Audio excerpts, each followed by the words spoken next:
Bonjour à tous, bienvenue évidemment sur LCI. Lendemain d'interview sur TF1 et LCI d'Emmanuel Macron, que faut-il retenir? Quel message aux Français? Quel message politique? On vous propose ce matin les regards croisés de la majorité et de l'opposition avec vous, Aurore Bergé. Bonjour. Bonjour. Députée LREM des Yvelines et présidente déléguée du groupe à l'Assemblée nationale. Geoffroy Didier, merci beaucoup d'être là. Député européen, vous êtes au cœur de la campagne déjà de Valérie Pécresse. Merci à tous les deux d'avoir accepté ce principe de débat pour bien comprendre ce que vous retenez les uns et les autres de cette longue interview hier soir. D'abord, juste une phrase qui vous a frappé l'un et l'autre. Aurore Bergé. Moi, celle que je retiendrai, c'est nous avons engagé une révolution sur l'apprentissage et sur l'école, parce que pour moi, c'est à la base de tout projet de République et tout projet de société. Et peut-être de projets à venir. On verra. Geoffroy Didier. J'ai appris à aimer les Français.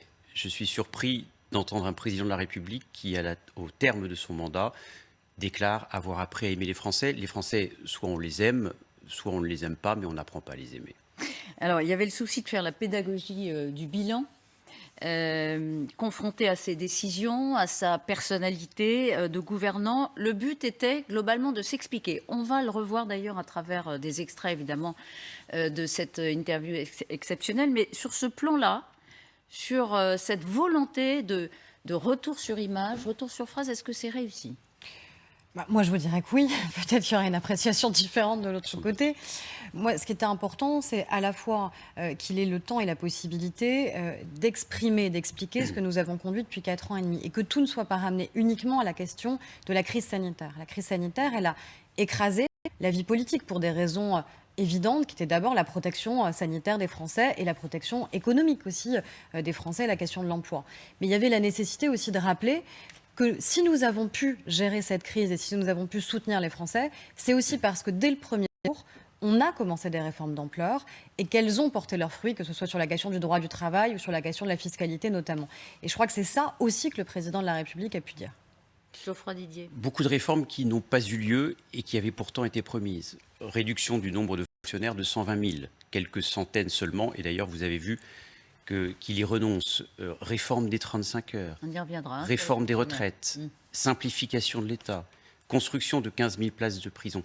Malheureusement, ce quinquennat, Elisabeth Martichoux, est un quinquennat de rendez-vous manqués et de réformes avortées. Alors, il peut convoquer tous les prétextes du monde. Je pense que c'est justement quand il y a des crises qu'il faut réformer, non l'inverse.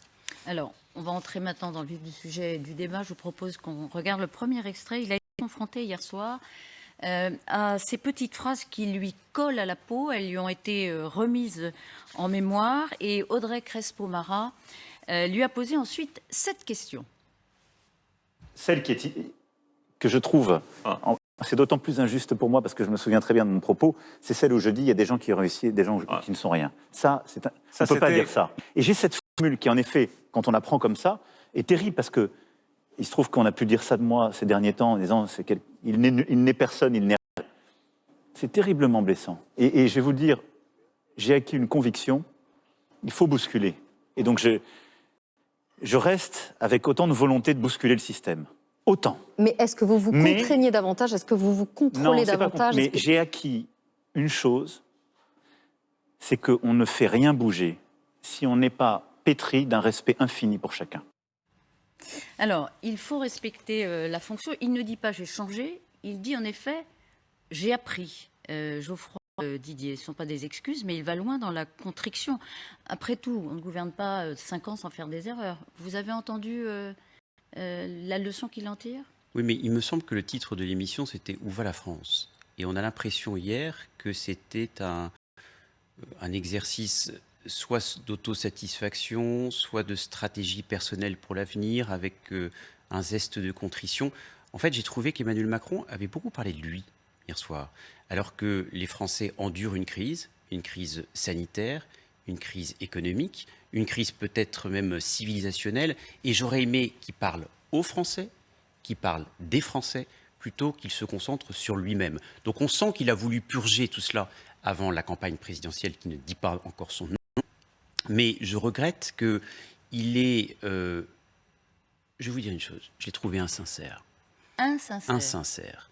Parce que j'aurais aimé de lui qui prétend avoir créé le nouveau monde, ou en avoir été le véhicule, qu'il dise clairement franchement qu'il était Alors, candidat. Ramberger pour Et répondre. ça, j'estime quand même qu'aujourd'hui, dans une ère de la transparence et dans le nouveau monde auquel vous prétendez appartenir, il aurait quand même fallu faire preuve d'une certaine franchise là-dessus. Insincère. Depuis le début du mandat, on a eu beaucoup de procès qui nous ont été faits. On a d'abord eu le procès en illégitimité, qui est grave en démocratie, parce qu'à partir du moment où nous sommes élus, nous sommes légitimes parce que les Français nous ont choisis pour l'être. Et nous avons tous la même légitimité, qui est une légitimité démocratique. Ensuite, on a eu le procès en incompétence, comme si nous n'avions remplacé que des gens qui étaient absolument irremplaçables, et comme si le choix des Français devait être contesté. Ils ont fait le choix d'élire un président de la République. Répondez à cette Non, mais c'est important parce d'insincérité hier soir. Oui, d'accord, C'est ce mais que vous il dit y a Geoffroy en Didier, permanence et répondez-lui. de nouvelles accusations, et notamment là maintenant, celle d'insincérité. Chaque président de la République a son style. Nous avons, tous les deux d'ailleurs, soutenu un président de la République, Nicolas Sarkozy, qui avait, dans sa déclaration de candidature en 2012, au-delà du fait qu'elle était extraordinairement tardive, on l'a suffisamment dit et rappelé ces derniers jours, qu'il s'était exprimé en tant que président de la République jusqu'à fin janvier et uniquement en tant que président de la République. Avec dit, un temps de parole j'ai changé, décompté par le CSA. Dit que par rapport justement à ces phrases qu'il avait pu prononcer, qui avaient pu heurter, blesser, meurtrir un certain nombre de Français, lui aussi. Donc chaque président de la République a son style. Et il a Le été président de la battu. République aussi a le sien. Et je crois qu'il était important aussi qu'il puisse entendre que face à certaines phrases qu'il a pu prononcer, elles aient pu être mal comprises des Français. Et qu'il ait justement la sincérité de le dire. C'est pas simple de dire tout simplement, oui, j'ai appris, et j'ai fait cet exercice d'humilité, C'est pas qui est de simple, dire Geoffroy qu'à Didier. un Non. moment, je n'étais peut-être pas, je n'aurais peut-être pas dû employer tel ou tel mot. Je préfère qu'il le fasse, plutôt qu'il les balaye d'un revers de la main, et qu'il dise, je m'en fiche, ça m'est égal, j'assume qui je suis, et je resterai exactement le même. Donc vous reconnaissez que l'interview d'hier était faite pour purger certaines choses avant de devenir candidat. Mais C'est ce en que vous dites en fait à Moi, travers vos mots. Je dis juste que le président de la République, il est interviewé par des journalistes. De la même manière que je ne connais pas les questions qui vont nous être posées, le président de la République n'a pas écrit les questions des journalistes. Donc c'est les journalistes qui ont conduit une interview. Sauf qu'à ce que vous remettiez en cause l'indépendance des journalistes et la capacité qu'ils avaient à tenir cette interview. Non. Je ne pense pas que vous fassiez. Je remets en cause en revanche l'insincérité d'Emmanuel Macron qui ne dit pas qu'il est candidat alors que nous avions demandé, et quand j'ai regardé Emmanuel Macron religieusement hier soir et que j'ai fait l'exégèse du texte, j'ai évidemment bien compris que sa candidature était une évidence. Et heureusement que Valérie Pécresse a dû insister auprès du CSA en le saisissant officiellement pour que cette interview soit décomptée dans le temps de parole du candidat présumé qu'il est, parce qu'il était effectivement apparu qu'il est en fait candidat à sa réélection. Mais c'est son droit le plus strict. La seule chose, c'est que j'estime, puisqu'il fait son mea culpa, qu'il devrait au moins faire preuve de sincérité dans une interview comme celui-ci et comme celle-ci. Et quand je vous entends dire ces mauvais mots ont été mal compris, non, ils ont été très bien compris par les Français. C'est ça le problème. Ils ont été très bien compris. En revanche, ils ont été mal prononcés parce que dire des choses ainsi, dire par exemple que ce sont des gens qui ne sont rien, traiter des personnes d'analphabètes, j'estime que ce n'est pas digne de la fonction d'un président de la République. Et il a entendu lui-même dire hier soir qu'il fallait protéger la fonction. Et je crois que cette fonction, elle a été particulièrement protégée. Je pense qu'on sera d'accord pour dire que la fonction, elle a été parfois abîmée dans des quinquennats précédents, par des postures, par des attitudes, par l'immobilisme aussi, qui a été celui d'un certain nombre d'hommes. Est-ce qu'il faut avouer moitié pardonné? Ça, c'est les Est-ce que Français c'est un qui petit peu décideront. ça aussi C'est les Français qui décideront. le pari d'Emmanuel Macron? Pas moi C'est de dire, je dois protéger la fonction. Il y a des choses que je ne referai pas. Est-ce qu'il faut avouer moitié pardonné? Est-ce que vous estimez que pour ça, voilà, si il le a président soldé, de la République est il a candidat, soldé cette partie-là. si le président de la République est candidat à sa réélection, ce sont les Français qui jugeront si, à la fois sur sa personnalité et sur ce qu'il a conduit et réalisé pour le pays, ils souhaitent qu'il reste président de la République. C'est ça uniquement, à mon avis, l'enjeu. Et hier, je ne l'ai pas entendu parler lui-même. Je l'ai entendu répondre à des questions des journalistes qui parfois l'ont interrogé sur sa personnalité, mais je l'ai entendu surtout parler des Français. Moi, la phrase que j'ai voyez-vous, c'était justement tout l'enjeu sur l'école et l'apprentissage. Et je crois que c'est ça, la révolution, une des révolutions que nous avons engagées. Et il me semble que c'est ça dont on doit parler aussi ce matin. On va parler des réformes, hein, mais sur lui-même, si vous dites ça, vous aussi, vous avez envie de savoir s'il est candidat. Je crois qu'on a compris. Attention, on va voir. En tout cas, lui, la question lui a été posée plusieurs fois. On va passer cet extrait. On avait prévu d'en passer d'autres avant, mais on va le purger tout de suite puisque vous y revenez avec insistance. Effectivement, Darius Rochebin et Audrey Crespo-Mara, à plusieurs reprises, sont revenus à l'attaque. Est-ce que vous êtes candidat? Est-ce que vous êtes candidat? Votre serviteur n'est pas en campagne, a-t-il dit. Et regardez un extrait.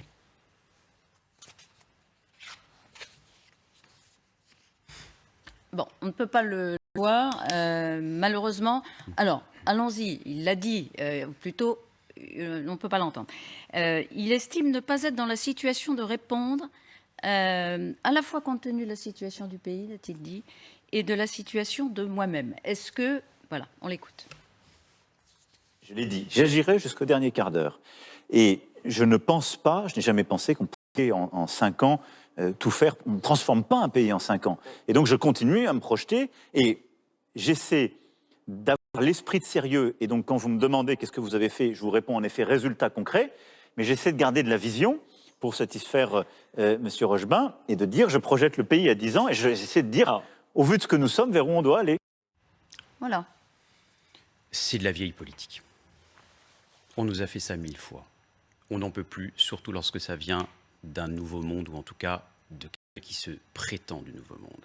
Je pense que nous sommes à 16 semaines de l'échéance présidentielle, que c'est un débat majeur, c'est un débat de société, c'est un débat sur les 10, 15, 20 années à venir, et que d'avoir un président sortant qui utilise une interview avant le temps de parole officiel du CSA du 1er janvier, qui parle beaucoup de lui-même, pardon de le souligner et d'insister, mais qui parle beaucoup de lui-même, dans une stratégie de pré-campagne présidentielle, et qui nous dise « je n'ai pas pris ma décision », personne ne le croit. Quand je vous parlais d'insincérité, pardon, mais elle était manifeste hier soir. Mais le président de la République dit une chose qui devrait être évidente pour toutes celles et ceux qui ambitionnent d'être président de la République. C'est que quand on occupe cette fonction, on l'occupe jusqu'à la dernière minute et la dernière seconde. D'ailleurs, quand on est maire, quand on est président de région, normalement, c'est aussi ce qui nous anime. Et tous les élus qui sont des élus n'empêche pas d'être sortants franc. sont dans leur fonction jusqu'au dernier moment. On n'a pas fait ce procès aux différents présidents de région qui avaient l'ambition de devenir président de la République, de nous avoir menti pendant l'élection. Valérie Pécresse, candidate à la présidence de la région Île-de-France, elle y est malheureusement très très peu en ce moment, nous avait dit la présidentielle, absolument pas, c'est pas pour tout de suite. Anne Hidalgo, campagne à la mairie de Paris, nous a dit présidentielle, jamais vous pouvez me ressortir les extraits. Et les deux sont aujourd'hui candidates à l'élection présidentielle. Est-ce qu'elles ont donc sciemment menti ? Est-ce que Valérie Pécresse a Est-ce donc que vous avez entendu menti Valérie Pécresse aux dire qu'elle Franciliens ? n'était pas candidate à la présidentielle ? De manière claire, pendant la campagne des régionales, elle a dit la seule chose qui m'intéresse, c'est l'Île-de-France. La présidentielle, ça n'est pas ce qui m'intéresse. Et Anne Hidalgo nous a dit, vous pourrez nous ressortir les extraits. Pourtant, vous connaissez bien Valérie Pécresse, mais vous l'avez mal écoutée. Je pense l'avoir suffisamment entendu. Donc, mais j'ai pas de problème à dire que je l'ai soutenue il y a 10 ans. Moi, ce qui m'intéresse, c'est ce qu'elle est aujourd'hui. Et par qui elle est entourée aujourd'hui et qui sont ses soutiens. Et hier, après l'interview du président de la République, qui est venu défendre la candidate LR, Éric Ciotti. Moi, j'aimerais qu'on me parle du fond. J'aimerais savoir si, enfin, Valérie Pécresse va nous dire concrètement où elle veut supprimer les 200 000 postes de fonctionnaires. Concrètement, administration par administration. J'aimerais savoir si elle reprend ou pas la position d'Éric Ciotti sur le Guantanamo à la française. Parce qu'Éric Ciotti, dimanche, a dit que c'était le cas. Il a dit oui, elle l'a dit notamment sur LCI, qu'elle ne reprendrait pas cette proposition. Moi, j'aimerais avoir, plutôt que... On peut faire l'exégèse, comme vous le faites, du discours du président de la République, et je suis ravie que vous ayez écouté, comme vous l'avez dit, religieusement, en effet, l'interview du président de la République. Et on verra aussi si les Français l'ont écouté et regardé, et ce qu'ils en ont retenu. Mais j'aimerais qu'on parle du fond. J'aimerais qu'on parle de ce que vous auriez fait de différent et de votre projet. Parce qu'il n'est pas candidat, mais hier, il a été interrogé sur une partie du programme de ses éventuels futurs adversaires. Et voilà ce qu'il a dit, notamment sur cette fameux point de programme de Valérie Pécresse qui consiste à supprimer 150 000 fonctionnaires. Regardez. Donc, pour avoir un État plus efficace et donc partout où on le peut, réduire le nombre de fonctionnaires. Mais d'abord, je vais vous dire, je n'aime pas parler, j'étais déjà mal à l'aise la dernière fois, on parle de femmes et d'hommes. Expliquer que le destin de l'État, c'est de les sabrer comme si c'était des bâtonnets, je trouve ça toujours étrange. Ce sont des femmes et des hommes qui se sont engagés pour servir le public. Bon, après, il faut que l'État, parce que c'est l'argent du contribuable, c'est notre argent à tous, soit plus efficace. Oui. Mais il faut à chaque fois que ce soit une modernisation. Alors, rendant justice à Valérie Pécresse, elle ne supprime pas des fonctionnaires, elle veut supprimer des postes de fonctionnaires. Elle ne remplace pas des postes de fonctionnaires à la retraite. Dit-il, ça n'est pas sérieux. Dit-il, il faut dire où, à partir du moment où on annonce cette couleur. D'abord, je suis surpris de voir Aurore Bergé s'émouvoir de la réduction du nombre de postes de fonctionnaires, parce qu'il me semble, je n'ai pas la mémoire courte, que vous avez activement soutenu Alain Juppé, qui souhaitait lui-même réduire de 300 000 le nombre de postes de fonctionnaires. Réduire le nombre de postes de fonctionnaires, ne pas remplacer 150 000 postes de fonctionnaires sur 5,6 millions de personnes qui occupent la fonction publique, c'est possible. Et ce n'est pas seulement possible, c'est souhaitable. Il y a par exemple 53 000 fonctionnaires à la ville de Paris pour gérer 2,2 millions d'habitants. Donc c'est l'État qui va décider à la place de la mairie de Paris. Je termine. Il y a 135 personnes au cabinet d'Anne Hidalgo. Il y a plusieurs centaines d'agences, de comités Théodule. Il y a une administration support qui est insupportable. Attendez, je termine, Aurore Berger. Je termine et je vous laisserai terminer. Dans quel secteur? Je vous donne des exemples. Non, c'est pas l'État qui peut décider à la place des collectivités locales le nombre de fonctionnaires. Ou alors il n'y a plus d'autonomie d'administration des collectivités locales, alors que Valérie Pécresse... Je crois qu'effectivement, il va falloir que chacun s'y mette. Voudra que nous disions à chaque président de région, voilà, vous n'avez pas le droit d'embaucher plus. Donc concrètement... D'ailleurs, comme présidente de région, elle a baissé le nombre de fonctionnaires de la région. Sur les fonctionnaires d'État, vous baissez où? Dans quel secteur? Dans quelle administration? Dans toutes les administrations. Toutes. Donc la santé, donc l'école, donc la police, donc la justice. Mais à l'hôpital, on a... Laissez-moi juste m'exprimer. À l'hôpital, il y a les soignants et il y a des fonctions support dont les soignants sont les premiers à se plaindre du nombre excessif. Lesquels? Attendez. Mais non, mais il faut être précis sur ce sujet. Justement parce qu'on parle d'hommes et de femmes. Lesquels? Vous croyez quoi, Aurore Berger? Qu'il n'y a pas de gaspillage au sein de l'État? C'est ça que vous êtes en train de me dire ce matin? Vous êtes en train de dire que les fonctionnaires sont inutiles. Très bien. Mais donc dans ces cas-là, dites clairement. Pourquoi être aussi caricatural? Pourquoi tenter de me faire dire que les fonctionnaires seraient inutiles alors que vous-même avez, il y a quelques années seulement, souhaité qu'il y ait pas 150 000 postes de fonctionnaires qui ne soient pas remplacés, mais 300 000. Lesquels, devrais-je vous dire aussi, lorsque vous souhaitiez effectivement qu'il y en ait 300 000? Mais je vous donne des exemples. Dans toutes les administrations, il y a une administration très administrante. Il y a des fonctions support qui entraver l'efficacité de l'action de l'État. Vous êtes la seule à ne pas vouloir le voir.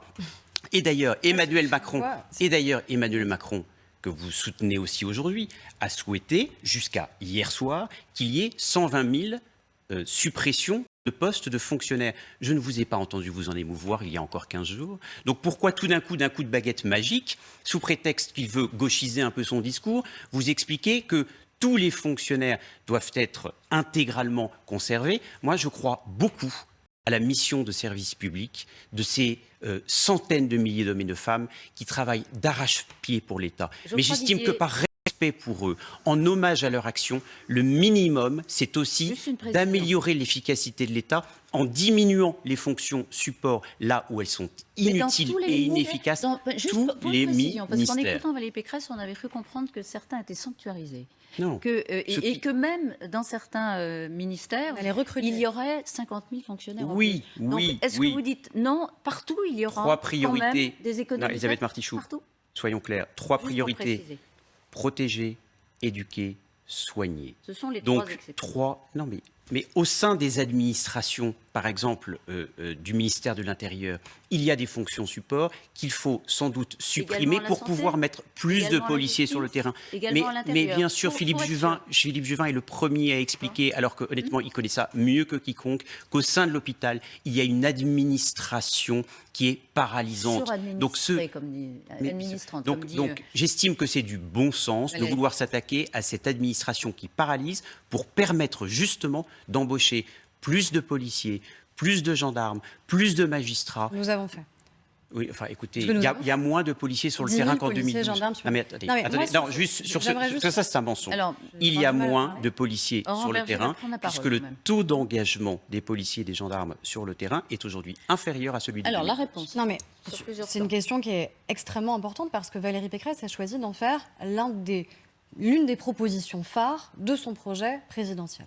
Et elle ne peut pas juste se contenter de dire on va supprimer 200 000 postes de fonctionnaires pour mieux en recruter 50 000, sans dire précisément où elle veut les supprimer. J'entends que d'ailleurs il y a des suppressions, c'est des non-renouvellements de départ à la retraite. Parce qu'il y revient au même. C'est pas exactement la même chose. Mais la question, c'est de savoir exactement où les Français ont besoin de savoir concrètement où ces suppressions auront lieu. Ce que les Français nous disent de manière très régulière, nous qui sommes élus locaux, élus sur le terrain, c'est quoi? C'est quand on va dans une sous-préfecture, on a besoin d'avoir des agents de l'État qui nous accompagnent dans nos démarches. On a besoin d'avoir des fonctionnaires que l'on voit sur le terrain. C'est ce qu'on a fait. On a remis des fonctionnaires qui sont en visibilité sur le terrain. On a besoin d'avoir des enseignants supplémentaires qui sont recrutés. C'est ce qu'on a fait. On a besoin d'avoir plus de policiers et de gendarmes. C'est ce qu'on a fait. On a besoin d'avoir plus de magistrats. Il y a moins de policiers et de gendarmes sur le terrain qu'auparavant. Justement parce qu'ils sont trop occupés par les fonctions qui les paralysent. Je finis. J'assume de dire qu'en effet, sur le papier, la proposition, elle peut être séduisante parce que face à la question de la dépense publique, on peut avoir la tentation de se dire qu'il faut supprimer un certain nombre de postes de fonctionnaires.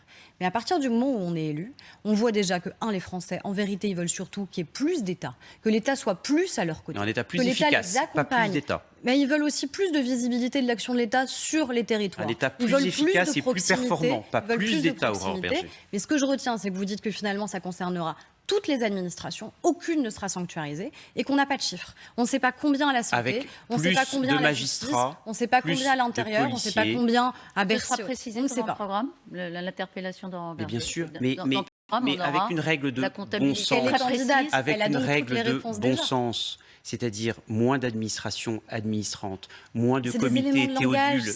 L'administration administrante, ça ne veut rien dire concrètement. Moins de chauffeurs dans les ministères, sans doute, Aurore Bergé. Moins de chauffeurs dans les ministères, moins de gaspillage au sommet de l'État, Aurore Bergé. Mais moi, je suis moins de chauffeurs dans les ministères. Je vous entends ce matin, je ne sais pas si je suis concernée. Donc pour vous, il n'y a pas de gaspillage au sein de l'État. Je suis une directrice d'hôpital, je ne sais pas si je suis concernée. Est-ce que je suis une administration administrante ? Tout simplement. Je suis une secrétaire du ministère de l'Intérieur. Est-ce que je suis une administration administrante ? Vous croyez qu'une directrice d'hôpital, nous allons nous attaquer à une directrice d'hôpital ? Est-ce que je suis une administration ? Mais vous ne le dites pas concrètement. Est-ce que vous avez besoin de caricaturer inutilement les propos ? Mais non, on ne peut pas. La question n'est pas la caricature, la question est la capacité que vous avez à donner des réponses précises à des questions précises. Le minimum, c'est un peu de cohérence. Jusqu'à hier soir, vous souhaitiez 120 000 postes, 120 000 suppressions de postes de fonctionnaires. Ce matin, à 8h15 sur LCI, parce que effectivement le président a changé de braquet pour tenter de séduire un peu de gauche de son électorat, parce qu'il sent que c'est bloqué à droite, tout d'un coup, vous voulez sanctuariser même l'administration la plus paralysante au sein de l'État. Mais attendez, vous n'êtes pas sérieuse. Vous n'êtes pas sérieuse. Vous nous avez habitués à une certaine incohérence, mais ça se confirme. En tout cas, ce sera un sujet majeur, et vous l'avez très bien posé l'un et l'autre. On voit bien quels vont être les axes de défense et d'attaque réciproques. Je voudrais avancer parce qu'il a aussi parlé de son action réformatrice, évidemment du long feuilleton des retraites. S'il n'y avait pas eu l'épidémie, a-t-il dit, il y aurait eu la réforme. Il faut la faire, mais pas tout à fait celle prévue aux origines. À l'origine, regardez. Il faut qu'on aille tous vers une sortie de ce qu'on appelle les régimes spéciaux. On a 42 régimes aujourd'hui. Alors, est-ce qu'il en faut un seul ? Ce qui était mon projet initial, je crois que c'est trop anxiogène.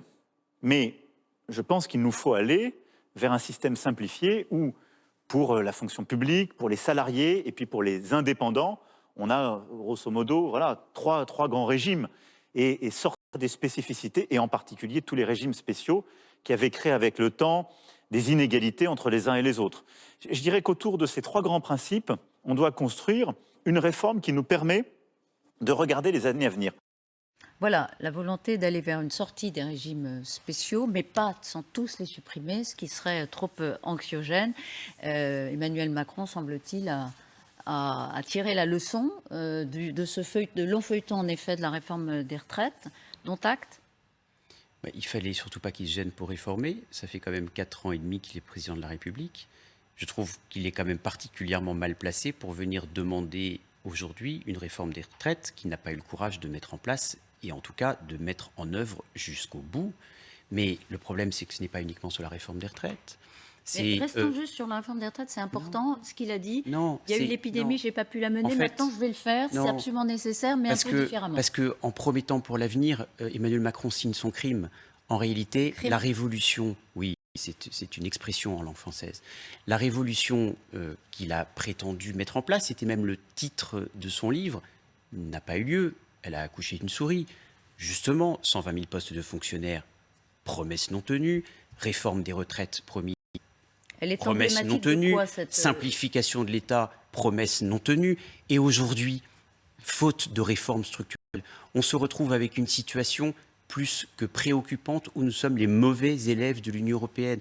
Aujourd'hui, dette record, déficit public, 9% du PIB, record, déficit commercial, record, Alors, taux de on va rester prélèvement sur la dette obligatoire, je termine, publique, taux de c'est prélèvement, le- je c'est sais l'enjeu que de la la réforme. réalité fait mal, taux de prélèvement obligatoire, record, taux d'imposition des entreprises de 60%, c'est-à-dire 20 tout à fait points la de même plus lecture que des la choses. moyenne européenne. Écoutez, je l'ai trouvé non seulement insincère hier soir, mais depuis 4 ans et demi, malheureusement inefficace. Et je dis malheureusement, je m'en désole parce que j'aurais préféré qu'il soit beaucoup plus performant et qu'il tienne ses promesses. Aurore Berger. Déjà, il y a deux choses. Il y a ce que nous avons fait dès le début du mandat. Dès la toute première année du mandat, nous avons fait les ordonnances travail. On a complètement changé le droit du travail dans notre pays. On a baissé la conflictualité au sein du monde du travail. Il y a moins de recours au prud'homme, je pense que tout le monde peut s'en féliciter. On a changé la formation professionnelle dans notre pays, en investissant de manière massive, notamment pour les chômeurs de longue durée, pour les ramener vers l'emploi, ce qui était une nécessité. On a changé l'apprentissage. À l'époque, les présidents de région nous disaient « vous allez détruire l'apprentissage et la formation professionnelle ». Alors, Record absolu pardon. sur l'apprentissage. Non, mais parce qu'il y a eu une Geoffroy longue Didier liste. a fait la liste. soi-disant- Si vous en faites une, on ne va pas Mais oui, parler mais de ce dont nous étions il a eu le temps de faire une parler, longue liste. c'est-à-dire la réforme des retraites. Non mais je suis d'accord, mais il a le temps de J'ai faire une compris. longue liste prétendument d'un pays qui serait un pays extraordinairement abîmé. C'est un pays qui a un taux de chômage qui est au plus bas depuis 13 ans et qui a un taux de croissance au plus haut depuis 50 ans. Je crois qu'on devrait 22e être taux de fiers. chômage de l'Union On européenne. devrait être fiers. 20% des On jeunes devrait- sont au chômage. Un peu d'humilité, Aurore En Berger. 2012, Valérie Pécresse, quand elle défendait Nicolas Sarkozy, juste après son interview, alors qu'il n'était président et pas candidat, disait « Est-ce que c'est sérieux ? Le président de la République doit rester président. Nous avons 150 000 chômeurs de plus. » Voilà exactement les propos qu'elle tenait.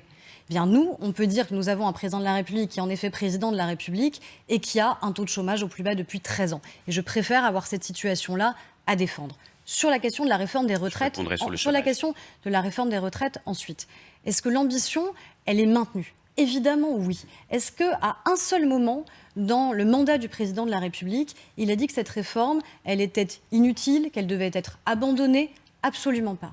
Est-ce qu'elle a été percutée par la crise sanitaire ? Évidemment, oui. La crise sanitaire, elle a chamboulé tout l'agenda parlementaire. Je le sais bien, je suis députée. On a dû, et pour des raisons évidentes et normales, d'abord protéger les Français. Et donc, on a voté un certain nombre de... différentes. On a voté un certain nombre pour protéger les Français. On a fait quand Il même a des réformes reformaté, clés comme la pardon. réforme de la Ouais. SNCF aussi, qui vont dans ce sens justement de suppression des régimes spéciaux. Donc ce qu'il dit, c'est suppression des régimes spéciaux. Ça n'a pas changé. Et c'est assumé en effet que ce qui apparaît comme étant Mais on aujourd'hui passe une pas de injustice flagrante. 44 à 0. Non mais ça c'est différent. Il y a à la fois les différents régimes, Et je il voudrais y a la que manière avec laquelle on Geoffroy les Didier joue. vous réponde. Mais il y a la nécessité en effet de dire qu'aujourd'hui, le système que nous avons, il est illisible, il est injuste. Et donc il nécessite à la fois pour être financé durablement, que les Français travaillent plus, tout au long de la vie. C'est ce que le président de la République a réaffirmé hier. Et qu'en effet, on Bouger ait des l'âge régimes légal ou plus... pas ? On n'a pas très bien compris Et ça, s'il on le verra s'agissait de si le bouger président de l'âge la légal. République est candidat. Et c'est lui qui le Vous précisera. ne répondez pas ce matin. Non, parce que c'est lui qui le précisera. Mais est-ce qu'il faut travailler plus au long de la vie ? La réponse est oui. Est-ce qu'il faut réformer et unifier nos régimes de retraite ? La réponse est oui. Est-ce qu'on a engagé un certain nombre de réformes, que ce soit sur la revalorisation des petites pensions de retraite agricole ? C'est fait, ça a été voté, c'est en application depuis le 1er octobre dernier. Il n'y a plus d'agriculteurs avec moins de 1 000 euros. Et la réforme de la SNCF, on l'a fait. Tout cela, c'est du yaka faucon. Ça a été fait. La réforme des retraites n'a pas été faite alors qu'elle a été promise. Et elle est pourtant fondamentale. Donc moi, je veux bien qu'aujourd'hui, vous fassiez de grandes promesses pour le futur candidat qui est Emmanuel Macron, mais concrètement, cette réforme n'a pas eu lieu. Et je le regrette, et j'estime que, en fait, les réformes structurelles, il n'a manifestement pas eu le courage de les mener. Elle la fera quand Valérie Pécresse. Si elle était élue, est-ce que ce sera une des premières réformes Bien engagées sûr, tout de suite ? mais bien sûr, parce qu'elle est nécessaire. C'est-à-dire avant l'été. Mais Sans concertation. qui vous dit ça sans... Mais non, mais est-ce que si c'est à l'été, Non, c'est-à-dire c'est moi qui pose 2 la mois question. après, J'ai pas dit oui. on fait Mais comment qui la vous dit sans concertation ? Donc vous concertez pendant 5 nous, la ans pour ne rien concertation, on l'a déjà faire, faite. pour ne rien faire. On l'a Bon. déjà faite. Bon, Donc on bah peut alors agir dès le lendemain. Agissez, vous avez les manettes. Vous venez de me dire il y a 5 minutes que Macron serait président jusqu'au bout, mais Oui. démontrez-le, C'est ce qu'on fait au prouvez-le, quotidien. agissez, protégez les Français. Vous arborez le taux de chômage comme un étendard. Mais vous devriez taux de avoir croissance. honte. Vous devriez avoir honte. Parce que D'avoir protégé l'emploi pendant la crise, 20% des D'avoir jeunes eu sont moins au de défaillances chômage. d'entreprises en Je vous ai 2021 laissé qu'en vous 2020 et exprimer. 2019. Je vous ai laissé vous exprimer. C'est la fin de l'émission. il reste 20% 30 des secondes. jeunes sont au chômage. Nous avons un taux de chômage qui est supérieur de 4 points à celui de l'Allemagne. Donc j'estime que vous devriez faire un peu d'humilité lorsque vous votre avez, mot de avec conclusion toutes les catégories A, B, C et D de Pôle emploi, près de 7 millions Un mot de de Français conclusion, qui Geoffroy n'ont pas Didier. aujourd'hui soit de emploi stable ou alors qui sont malheureusement dans des formations peu qualifiantes ou des contrats aidés sans lendemain. J'estime que c'est indécent et que sur le chômage, vous devriez faire preuve un peu plus d'humilité, comme d'ailleurs sur l'ensemble du bilan d'Emmanuel Macron. Ce sera donc votre mot de conclusion. Un appel à l'humilité à Emmanuel Macron. Et vous ? Et à la franchise de sa part. Continuer à travailler, tout simplement continuer à travailler pour les Français, parce que nous avons une crise sanitaire, parce que nous avons une crise sanitaire pour laquelle nous les protégeons. La vaccination en France, vous l'avez suffisamment contestée, mais finalement la vaccination, elle fonctionne. Pas du tout. Je n'ai absolument pas contesté la vaccination. Sur la stratégie vaccinale, elle fonctionne. Merci. Protéger les Français jusqu'au bout. Merci beaucoup à tous les deux d'avoir joué le jeu de ce débat. Ça annonce des débats passionnants sur LCI dans le cadre de cette campagne. Merci à tous les deux. Bonne journée à tous. Restez sur LCI, bien sûr. Quel temps pour ce jeudi? Dans un instant, Guillaume.